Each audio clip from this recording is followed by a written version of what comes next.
तय होगा, और जिसने नहीं माना होगा उन सबको जहन्नुम में भेज दिया जाएगा। 1000 साल बाद हुआ नहीं तो सबको लगा 2000 साल बाद हुआ। इसलिए 2000 बड़ा महत्वपूर्ण वर्ष था। बहुत सारे सम्मेलन हुए सारी दुनिया में, और उन सम्मेलनों के बीच में दुनिया के सर्वाधिक विकसित देशों का जो संगठन है OECD, organisation for economic cooperation and development, जिसके लिए विश्व के सर्वाधिक GDP वाले पहले 7 थे, अब 15 हो गए, 16 हो गए देशों का वह संगठन था। उस OECD ने सन 2000 में एंगस मेडिसन नाम के अर्थशास्त्री को यह काम दिया कि वो विश्व का आर्थिक इतिहास लिखे, और चूंकि उनकी गणना, उनकी हिस्ट्री 0 ईस्वी से शुरू होती है, तो एंगस मेडिसन को भी काम दिया 0 ईस्वी से 2000 ईस्वी तक 2000 वर्ष का आर्थिक इतिहास लिख दीजिए।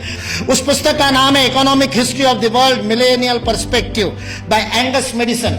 OECD.org इस वेबसाइट से आप डाउनलोड कर सकते हैं। 2000 वर्ष का आर्थिक इतिहास लिखा है एंगस मेडिसन ने, और वह एंगस मेडिसन कहता है कि पहले 1500 वर्ष 0 ईस्वी से लेकर के 1490 तक, 99 तक, सारे विश्व के GDP में लगभग 2/3 66% योगदान देने वाला देश कोई था तो वो भारत देश था।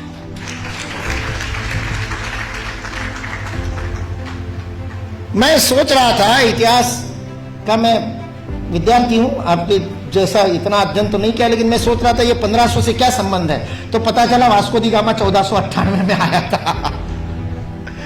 और मतलब उसने भारत को खोजा, ऐसा हम लोग भी लिखते हैं, तो उससे पहले कोई गुम हो गया होगा। जो गुम हुआ भारत था, वो विश्व के 2/3 GDP को प्रोड्यूस करने वाला, और केवल प्रोड्यूस करने वाला नहीं, विश्व को समृद्धि का अवदान देने वाला, वितरण करने वाला। विल ड्यूरांड अमेरिकन इतिहासकार है, 11 खंडों में उसने लिखी है हिस्ट्री ऑफ सिविलाइजेशन। वह विल ड्यूरांड लिखता है, सारे विश्व को संपदा का वितरण करने वाला कोई देश होगा तो वह देश भारत देश है। वितरण शब्द प्रयोग किया है, लेन देन नहीं, वितरण करने वाला देश। सारे दुनिया में हमारे व्यापारी जाते थे। वो वास्को दी गामा को भी हमारे ये गुजरात का व्यापारी, वास्को दी गामा ने अपनी डायरी में लिखा है, वो गुजरात का व्यापारी पानी के जहाज लेकर के उसको मिला साउथ अफ्रीका में, उसको तो भारत मिला नहीं था। इसने कहा अच्छा भारत खोज रहे हैं, चलो मैं ले चलता हूं। उसको मसाले भरने थे, इसलिए वो कालीकट गया, इसलिए वास्को दी गामा को कालीकट ले गया, नहीं तो भरूच ले आता गुजरात में। फिर हमारे इतिहास वाले लिखते हैं कि वास्को दी गामा भारत को खोजता खोजता भरूच पहुंच गया। वास्को दी गामा को भारत के व्यापारी कान्हा भाई ने खोजा, मिल गया, और उसको कहते को भारत खोजने, चल भाई मैं दिखाता हूं, चल मेरे साथ, और साथ में ले। ये वास्को दी गामा ने अपनी डायरी में लिखा है, वो बेईमान नहीं है, उसको छिपा करके इतिहास की किताबें लिखने वाले बेईमान है।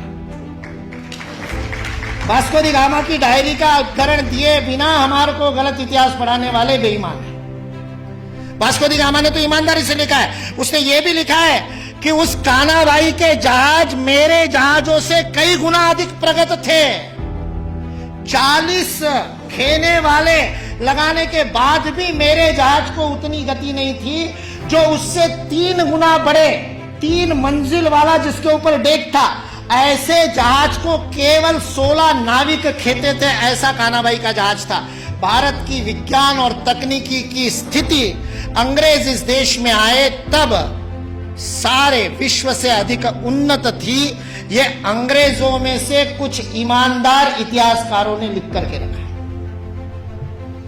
इसलिए जो इस गलतफहमी में है कि अंग्रेज इस देश में नहीं आते तो भारत में तो कोई विज्ञान ही नहीं होता, वो इस बात को समझ ले कि अंग्रेज इस देश में नहीं आते तो केवल भारत का ही नहीं, विश्व